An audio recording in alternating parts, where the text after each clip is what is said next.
Esiet sveicināti aktuālās sarunas. Šoreiz ar Stradiņu universitātes profesoru Ilgu Kreitus. Labdien, Kreitus kundze. Labdien.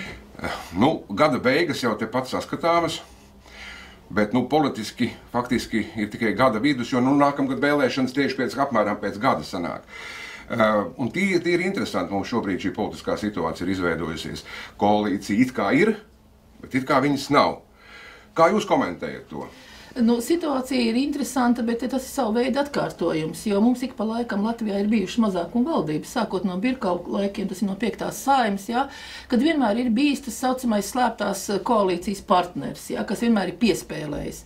Šobrīd ir otrādi, mums ir it kā koalīcija, it kā vairākuma valdība, un tanīpat laikā ir slēptais opozīcijas pārstāvs, kas ir valdībā. Bet šī situācija nodemonstrē vēl vairākus aspektus, un, manuprāt, ļoti svarīgas pirms vēlēšanām. Tas ir pirmais aspekts, kas katrai partijai ir tā kā uzdevums, lai viņi varētu funkcionēt, ir audzināt kadrus, lai var pārstāvēt sevi valdošajās struktūrās. Kā parādījās šobrīd, Nacionālā apvienība ir sava veida lozungu partija, jo partijā pašā iekšēji nav cilvēku, kas var pildīt tās ministra funkcijas, kas bija vajadzīgas, kas ir vajadzīgas, ko partija ir saņēmusi. Baiva Broka viņiem ir? Jā, bet pirms tam, kur viņa bija pirms tam, tad jautājums ir, kāpēc Bordāna kungs bija jāpieaicina no malas, kāpēc tagad jaunā kultūras ministra vispārībā bezparteiskā. Tas parāda, ka vai nu iekšēji ir tik liela savstarpējā neusticēšanās, ka nevar atrast cilvēku, vai arī vienkārši nav profesionāļi. Otra lieta, kas arī atklāja šo ļoti nepatīkamo situāciju, ka Bordāna kunga atsaukšana notiek brīdī, kad tiek iesniegtas reformas, kas skar pašas partijas biedrus. Un tas tikai nozīmē vienu, ka šis patiešām ir šis vājais punkts partijai, un atkal pretī uzreiz vienotība var atspēlēties, ka reformas ir vajadzīgas, cilvēks ir izstrādājis, Latvijas Republikas Satversme nosaka, ka pa valdību atbild premjers, lai gan mēs ļoti bieži esam dzirdējuši, ka pa to atbild partija, tā nav mūsu sfēra, tā ir reformas partijas sfēra, vai cita šoreiz premjers ir uzņēmies valdību, un var atspēlēt atpakaļ Nacionālajai apvienībai to, es gribētu teikt, zināma, tāds pingpongs varētu būt par to, kas notiek ar šīm uzturēšanās atļaujām. Un šāda situācija ļoti nepatīkama valstī, jo no ārpuses tas izskatās, ka, kas tad jums ir svarīgākais? Vadīt valsti, virzīt kaut kam pretim, vai vienkārši atrasties valdībā, lai jūs varētu izmantot administratīvos resursus priekšvēlēšanu laikā, jo, kā mēs saprotam, ja partija ir valdībā, tad viņi ir ekrānos, viņi ir cilvēkām saistībā priekšā. Ar to, ka reklāmas tagad ir ierobežotas iespējas.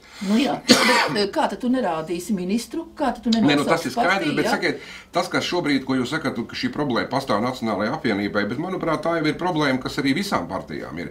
Viņām ir ļoti mazi tie kadru soliņi, viņiem nav šīs teiksim, tā politiskās pēctecības, šo jaunatnes organizācijas, tās it kā ir, bet viņas ir tik vājas, ka vienkārši izskatās smieklīgi.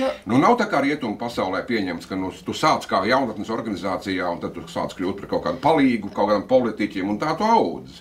Tas ir tas partijas uzbūves un darbības jā, bet viņš jau pie mums nedarbojas. Bet tāpēc jums arī ir, tad jāsaka tā, cik jūs zinat partijas, kuras eksistē tādā pašā veidā, kādas viņas ir bijušas tad, kad pirmoreiz Latvijā pie 93. gadā vēlēja parlamentu. Visas lielās saucamās partijas ir aizgājušas pa tā saucamo politisko skujtaku. Un tieši šo divu iemeslu dēļ nav pēctecības, tad nav jauno kadru, kas iziet cauri visām pakāpēm, kā tas Rietuma Eiropā, un tad nonāk vadošajā. Un otra lieta, ka valdība, mēs te skatījāmies valdības deklarācijas saistībā ar e-vidas ieviešanu Latvijā. Tad ziniet, kā nāk jauna valdība, tā nāk jauns norādījums, kas notiksies. Latvijā partijas pārņemot, pat viena stila partijas, centriskās vai labējās, kā sevi sauc, mums nav pēctecības nostādnēs, ko mēs gribam katrā jomā realizēt. Un katrs ministrs nāk ar savu jaunu atklājumu, un tas atkal nozīmē, ka partija būs nepopulāra un atkal aizies projām no politiskās vides.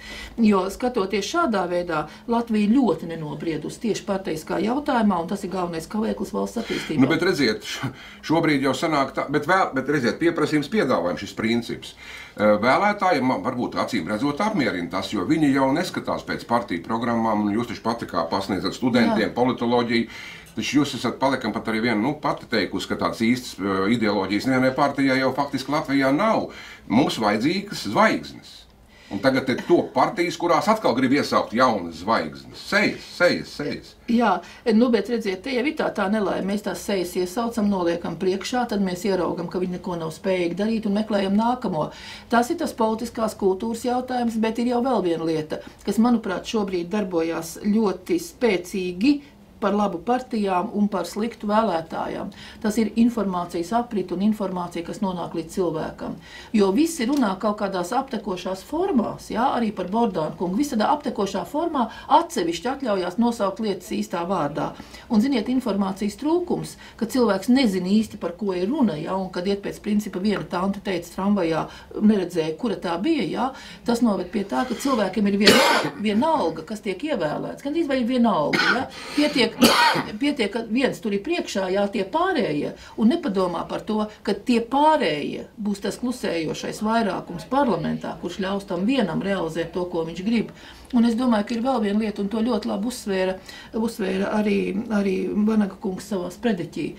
Kāds tad ir mūsu Latvijas iekšējais mērķis? Mēs esam pieraduši visu laiku cīnīties par gaišo nākotni ārpus Latvijas. Tas bija NATO, tā bija Eiropas Savienība, tagad eiro, ja? Un cilvēku prāti tiek aizņemti ar šīm it kā lielajām, skaistajām idejām. Bet jautājums ir tālāk, kam tā ideja vairāk domāta? Tam cilvēkam, kas atrodas pie varas, lai pēc tam nodrošinātu sev tālāko eksistenci ārpus Latvijas, vai tā ir domāta cilvēkam iekšienē? Un es domāju, ka reti, kurā valstī var būt situācija tāda, kā ir Latvijā, ka ir tik liela neusticība parlamentam. Un tādā pat laikā no cilvēka puses nenonāk ne pie kāda protesta pret to, ko parlaments dara.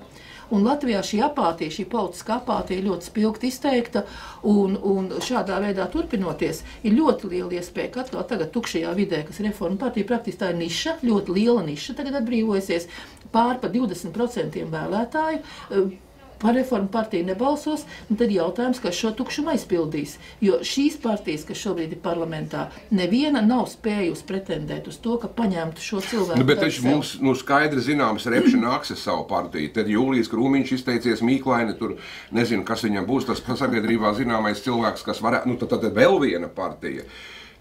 Freimaņa kungs kaut ko pat teicis par 3 partijām. Atsakot, taču ir jau gribētāji. Redziet, gribētāji ir, bet te ir jautājums arī Repšas kungam tieši tas pats, kas ir visiem. Vajag vismaz 200 biedrus, lai nodibinātu partiju. Un pēc tam ir vajadzīgi šie deputāti kandidāti. Un